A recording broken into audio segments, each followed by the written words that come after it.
My name's Chantel Rush. I am the special assistant to Rip Rapson at the Kresge Foundation. And we wanted to have a session right now before lunch to give everyone a good opportunity to actually ask questions and to actually do a real Q&A with both Michael and Teresa while we have them in the room. So I'll briefly introduce Michael and Teresa again, and I'll point out some other fun people that are in the room who will be able to answer our questions as well.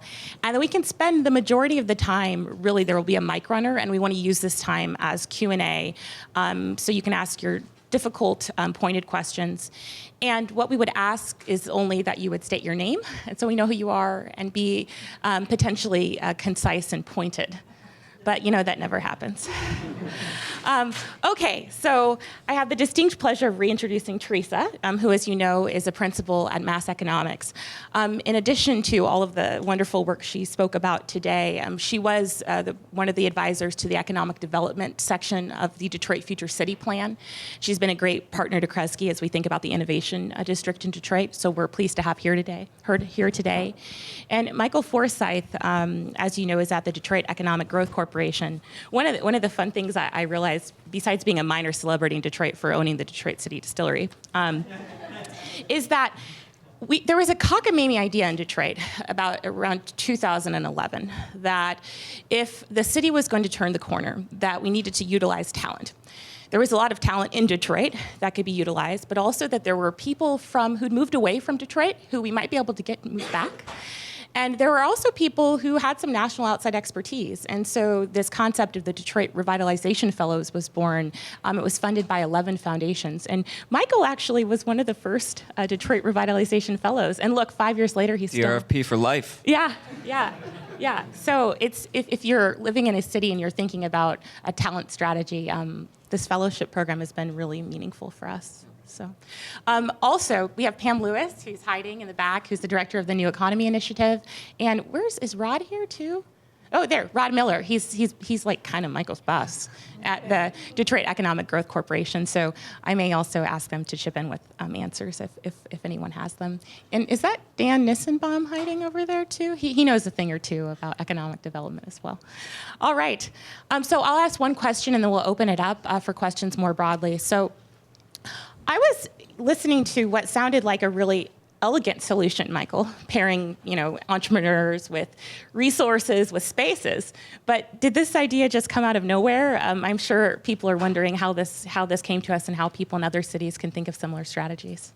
Yeah, I mean, it seems really easy, right? So day one, we heard the government is messy, right? Small business is definitely messy. But, I think the goal is just to try to keep it as simple as possible, not try to be all things to everybody. But, Motor City Match is like a small business. So it actually started with this initiative. I've been at DGC for 5 years. Year one, I just like spinning my wheels, trying to get my head around how to do small business in the neighborhoods with no budget. So we started this program called REVOLVE, where we basically, we would team up with our local community organizations that knew some property owners with some really good quality vacant space, and we'd put the call out to see who would be interested in doing whatever in the space, business, art. We had no preconceptions because it was vacant. We didn't know what it was used for. And this kind of competition process was born where we just put the call out and we were like, man, there's a lot of businesses who want to do stuff. And then we'd do this pop-up stuff where we would just try it. And, we'd be cleaning bathrooms at 2 a.m. And, the first coffee shop, we literally started with like $5. Like we had to ask the residents, hey, we need like 4 coffee tables, a bunch of chairs. And then they all came back with all their friends and said, look at this coffee shop I built. There's my coffee table. So it started as a super scrappy, like gritty, sexy but poor sort of thing. Jamie mentioned we got a big Art Place grant, which kind of blew the doors off up on the Avenue of Fashion. So it came from like a proof of concept. So, we didn't tell that whole story, but I think it's important to experiment. Yeah. Right? You try, it's kind of like your startup just got its Series A from, some VC and they made you change the brand. and made it more logical for people to follow. So that's Motor City Match. I think that's kind of the best way to describe it, but I'll keep it at that. Yeah. So that sounds almost like a bottoms-up kind of business by business approach. And then Teresa, by contrast, you introduced this idea that Detroit thought of the economy differently, that instead of building a regional economy and just waiting for it to trickle into Detroit, that they started with the city. And I'm curious, what were the enabling conditions, or why do you think that happened differently in Detroit? Yeah, it's a good question, and I'm not sure I know the answer, but I have three guesses. One is RIP, right? One is just someone saw it differently, right? And so, and then kind of the add-on to that, kind of 1B, I guess, is that when you revolve your ideas around land use, I think you just immediately become local, right? And you think, what are we going to do with this land? What are we going to do? And then, for our residents, the third has to be just the glaring disparity between the way that Detroit residents live and the way that people in the suburbs live, right? I mean, Detroit had lots of regional growth for decades, and it had largely not touched the city of Detroit. And so you have to, if you step back and think, well, what would more growth get us? Well, in the past, more growth in the region hasn't gotten you very much. And so, I think, that had to play in it. And then the last one might have been, this region is built around automotives in many ways, real ways. And by the time Rip was thinking about this and Kresge was thinking about this, that GM had moved its headquarters out. The city still has assembly plants, but essentially has none of the tech centers or the suppliers. Very, very few suppliers, none of the tech centers. And so the growth trajectory of the automotives was clearly going to be outside the city. And so I think that when you're when you become kind of a bit player in this region's major cluster, maybe you also think like, okay, this we're a little bit different than the rest of the region. Almost by necessity. Yeah, I think that's right. So we'll open it up to questions from the room. This is really meant to give you an opportunity to ask questions. Nancy? Thank you, Nicole. Wondering if you have any view on identifying, encouraging, and then supporting social entrepreneurs as a subset of entrepreneurship. Very good question. So the answer is inherently yes, because almost every small business has a social mission in Detroit. So it's not a direct yes to your question in terms of the traditional definition of a social entrepreneur, but small business, I met with this chef who grew up in Huntington Woods, big-time chef in New York, wants to move back. I said, what do you want to do besides open a restaurant?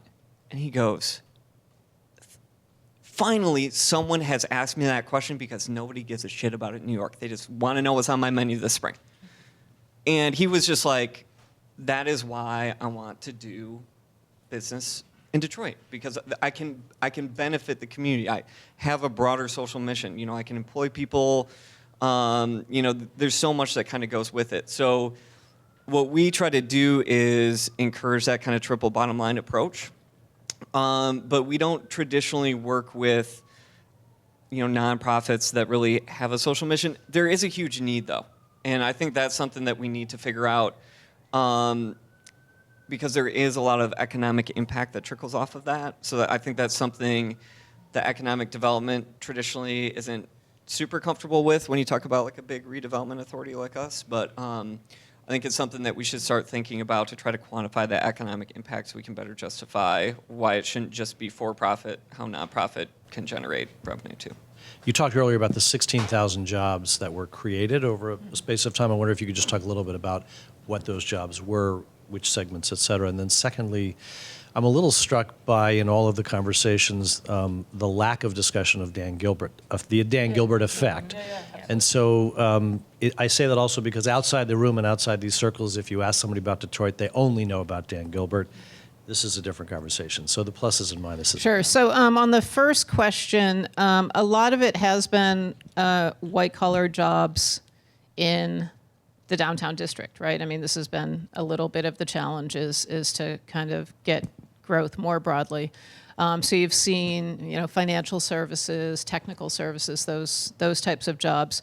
But you have seen some of the manufacturing come back, right? There are major assembly plants and some serve some of the supply sector for automotives. There's a metals cluster within the city.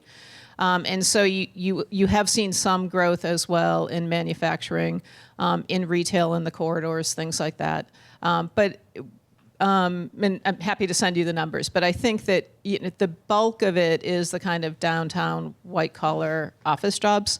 But certainly, kind of as the national economy, as it came out of the recession, it added certain things first, right? And then layered on some other things. You are seeing a little more broad-based growth in terms of manufacturing and wholesale trade, retail, things like that.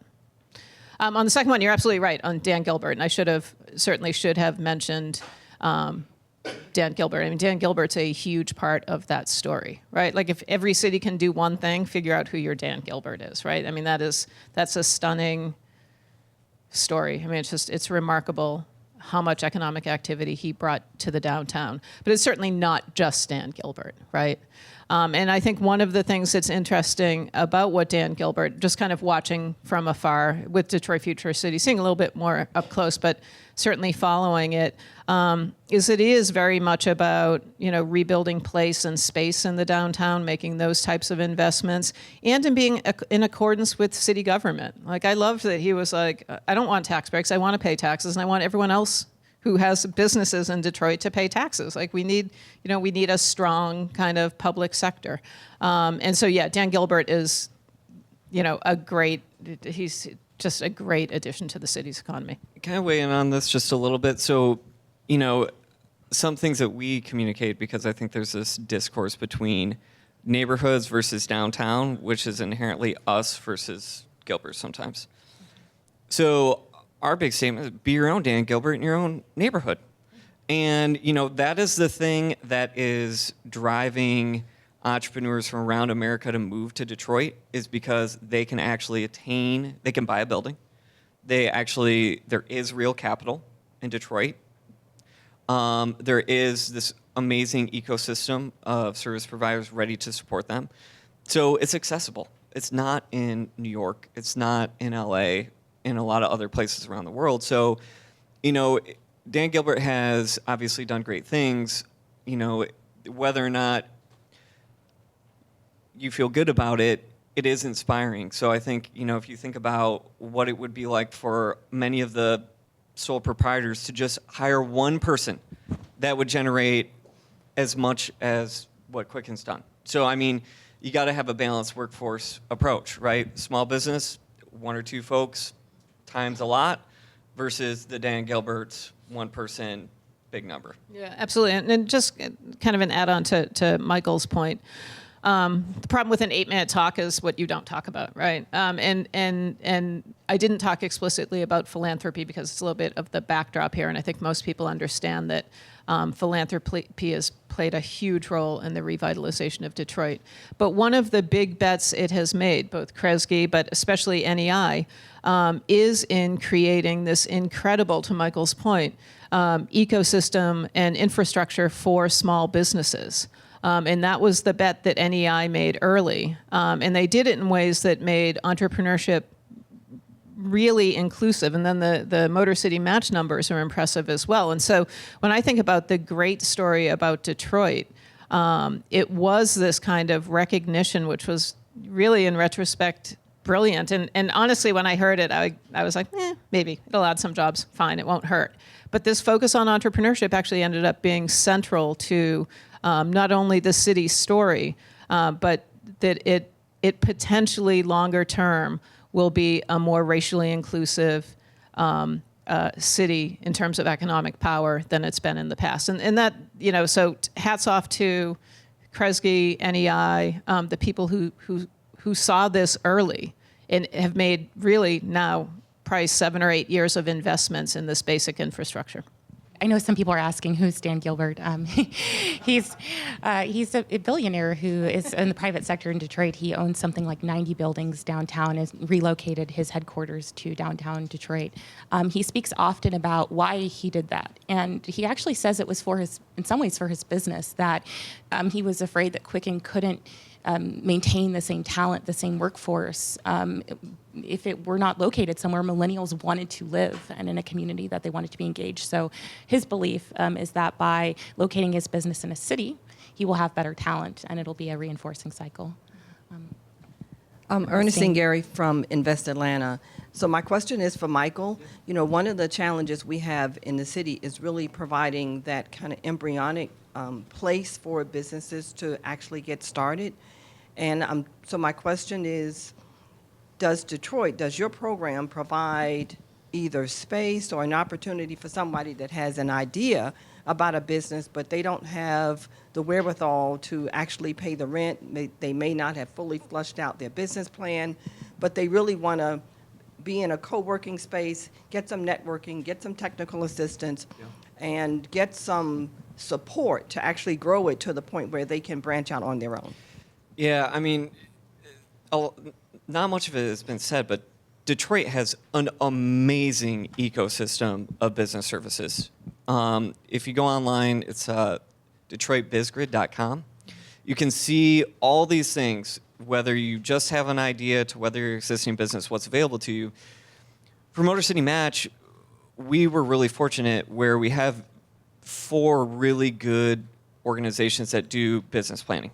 So instead of us doing it, we just partnered with them. So it was awesome. So now we are helping their bottom line, helping stabilize them because they're all scrapping for grant dollars, usually amongst themselves, to be able to do this for people. So that was a big thing. Being able to support from a city standpoint the organizations that were already doing it. From a space standpoint, we have great co-working space, but that was the whole model behind REVOLVE. Was if you're a business and you have a great idea, maybe you're making pies out of your house or whatever, and they're delicious and you sell them at Easter Market and it sells really well, you have to be able to try the business lifestyle on for size. What's it like when one person walks in the door on a cold January day and you make $2, right? You have to try that. The great thing about REVOLVE was you were able to try it before you buy it. So before you sign your life away to a 5-year lease, be able to try it for 90 days or so to see what it was like. So that level of experimentation to let people try it is a really important thing. We've kind of got away from it with Motor City Match, which I think we see that there's a clear gap in the marketplace. But I think my takeaway is, it's a balanced approach, right? Small investments to do proof of concept, even if it fails, will save that entrepreneur thousands upon thousands of dollars in headache down the road. So, if you think about a small business strategy, think about very flexible funds that allow for experimentation live in real time that looks and feels like a real business, right? So I think that's important. And building owners who have had their space vacant for, 3 to 10 years, if you can find them, they're usually game for being creative. If they're a good person. If they're not, they're just not worth working with, frankly. Okay. That's bottom line. Short on time, so I'll go to the question in the back. Yeah, my question is around the use and leverage of public resources and subsidy. And you mentioned that the block grant was used for TA. And so I want to know a little bit about the details in terms of how you use the block grant for TA for your initiatives, and whether those block grants were then, or those uses were then leveraged for new markets tax credits on any of your businesses. Yeah. So we talked a little bit about how this whole thing started. It was serious brain damage figuring out how to apply block grant dollars in a way. So, we focused on TA. So, right, you got to meet a national objective. So for us, it's benefiting low to moderate income communities on an area basis or removing slum or blight. So that was the key thing about the goal of filling vacant space was we were able to demonstrate by filling a vacant space in a specific area, if 51% of the community around it is low to moderate income, we can work in that location, right? And then the eligible activities are technical assistance, and really focus on micro enterprises. So that's how we justify the business planning. Helping folks find space is how we justify this kind of area benefit. Once we have a business in a space, now we actually can draw a ring around it based on what type of business it is to see how big the benefit is. That's how we justify architects. But it was important because this money was just sitting on the sideline. Actually was not being spent. This is a first year Detroit Met timeliness. I think maybe ever, which is a huge standpoint. So, this money had never been used this way. We had to work with our HUD field office, but it was great leverage for the foundation community to say, great, you're coming to the table first with all this money to do the most high-risk things, to build the pipeline so that you can use our money responsibly and then further leverage all the CDFI money. All the CDFI money was sitting on the sidelines because we had a bunch of businesses applying to loans that were not ready yet, poor business plans, half-baked financials, no construction documents.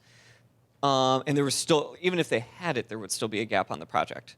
So it was just able to link everything together. And I'm happy to share. Anybody come up and talk to me. We have all our program guidelines, how we did everything with HUD, all that sort of stuff. We'd be happy to share. So consider us a resource on that. I haven't heard anything on how you have related your economic development programs to the new Workforce Investment Opportunity Act that focuses on how to get underprivileged citizens back into the workforce as well as satisfy business needs. And to some extent, I'm just going to make a comment because it's part of the question. Teresa, that act is focusing on a regional strategy on how a region around a central city can be competitive. How does that fit into your city center strategy versus a regional strategy? Regional jobs are great. I just don't think it's I think that cities need to have their own job strategies. It's just places like Detroit look like Detroit because regional growth didn't end up in the city. And one of the things we heard yesterday is that, some of these structures benefit people, right? And they're intentional, and it's not, these structures were meant to exclude from economic opportunity. And so I hope, all cities hope their regions grow, and I think they should be cooperative and collaborative on that. This is important because, to your point, I think that one of the other reasons jobs matter so much in the city of Detroit is because of the issues with regional transportation, right? And so I know there was a new Workforce Investment Act. I haven't looked at it. I've heard a little bit about it, but I think that two places this matters, not only for Detroit, but for most cities. One is linking better to regional job centers, right? And so I don't know if the new WIAD, I know it's like WOIA or something, right? Whatever they call it now. But a lot of places, Detroit included, have challenges with linking their LMI communities to the regional job centers. And so I think transportation becomes very important as part of your workforce development strategy. And then kind of taking a page from Detroit Future City, one of the things we intentionally did was to create what we called employment districts. And so these were districts in the city that historically had supported a lot of employment, and we felt, and we knew from the data, could support more employment. But one of the reasons you want to do that is for a city where the transportation is so weak as it is in Detroit, you really want to lower the number of transportation nodes if you can, right? So ideally, you will create these kind of mini job centers within the city so that you can better link neighborhoods to those options.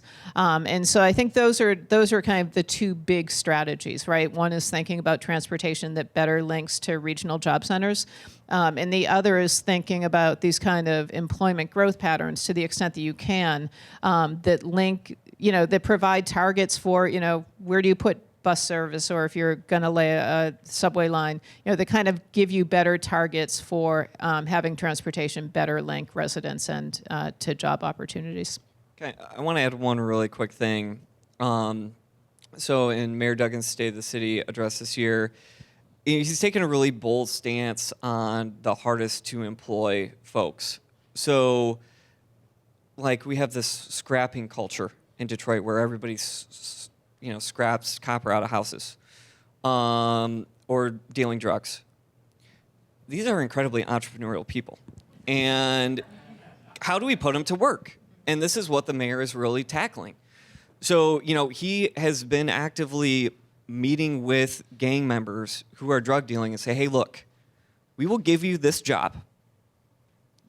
We're developing these workforce programs. Here is your out. You can take this or we're coming after you, straight up. So it's this dual, crime prevention, but exit strategy for something productive that these folks are already good at. We have to be brave. When we talk about equity, we got to be brave about it, and we got to meet people where they're at. These are very talented people, and they have real skills. You just have to show them a path to how they can apply it to make money that's above ground and legal. And if they can trust you, because that's a big barrier, trust. How do they trust you? If you can prove it, it takes hard work. You got to be in the trenches with them. If you can do it, it can happen. And I think that's how you make more equitable places where people feel like there's an opportunity for us. We had maybe 5 roundtables around the country leading up to the conference. And one of the things that came up was that the economic development strategy has to be integrated to the land use and spatial planning strategy, which has to be integrated to the community development strategy. And how do these things all work together to create more equitable cities? Rod Miller, I'm President and CEO of the Detroit Economic Growth Corporation. It can't be overstated, I guess, 2 points that have been hit on. One is this idea of space matters and economic development. And I think in too many communities, this idea of land use planning and economic development aren't integrated in a thoughtful way. So the idea that we recognize that neighborhoods that are on the fringes can either be tipped in one direction or the other, depending on how you leverage small businesses to make strategic investments and establish critical mass. So the reality that neighborhoods that can fall off because there are not services there, you can actually create a sense of place that brings new life and new vitality to those neighborhoods. And so that importance of concentration and coordinating land use planning can't be overstated. The other piece is this work is incredibly messy. So there are more bumps than not, but the end results are progress. So one of the reasons why Motor City Match, REVOLVE, the D2D program, the Green Grocer, our programs around small business have been successful is because the entrepreneurs feel like our staff is vested in the businesses just as much as they are. So I've gone to numerous openings where people have said, I feel like Michael Forsyth owns this business just as much as I do. Yeah, so that in their bathroom. Before they weren't there. So that's a big piece of it. So that ownership, and then the last point I would say, related to the question that you posed, is from a workforce perspective. The reality is that economies are regional, but when you look at the job opportunities in cities versus the job opportunities in the region, they're vastly different. So our ability to be able to make sure that our economic development strategy, as a city, says this is the population that we serve. Detroit right now is a reverse commute city, so only about 40% of Detroiters own cars, only about 22% of jobs in the region are accessible within an hour and a half public transportation ride. And so when you got the Motor City where 40% of the people in the city own cars and most of the jobs that are appropriate for that population are outside of the city, it just doesn't work. So our economic development strategy has to be one that says, how do we really take advantage of trying to create employment districts in the city that will allow people in the city access to jobs in the city? And how do we leverage entrepreneurs and small businesses to show major corporations that they can cut costs and actually lift everyone up around the community, as well as limit the risk that they have of being in neighborhoods versus around things such as crime? I feel compelled to just kind of mention the fact that the economic development strategy in Detroit is not just limited to small business, and that there is a push toward innovation and entrepreneurship, particularly in the spaces of medical devices and mobility, advanced manufacturing materials, and also the inclusiveness that comes with that. I just didn't want everyone to feel like our only economic development strategy is only in the small business space, because we feel like it has to be in and strategy. It can't be either or. And they both reinforce each other. And so there is a lot going on with that. There's a lot in terms of how do you begin to introduce the youth in Detroit to these types of career paths. And then also, how can you leverage those innovation assets that are in the region and that are very active in downtown, particularly in the digital IT and the med space, in a way that can be more beneficial and more intentional in focusing on the problems of the people that live in the city. So I just wanted to mention that. One thing that came up a lot in the roundtables was that small business was a necessary strategy, but not sufficient. Just to it's a great point, both from Rod and Pam, and I think that one of the enabling factors here is that Detroit has a lot of land. It's hard to use land. I mean, there are a number of challenges. You can't walk. It's not like there are a bunch of great turnkey spaces and things like that.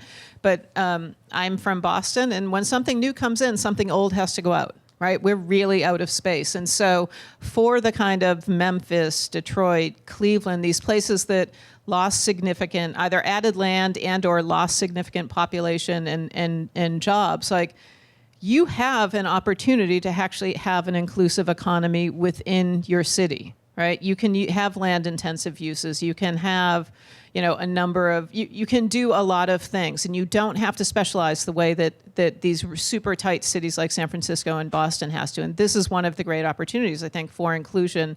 And it's great to see, like, the way that Detroit has really acted on this.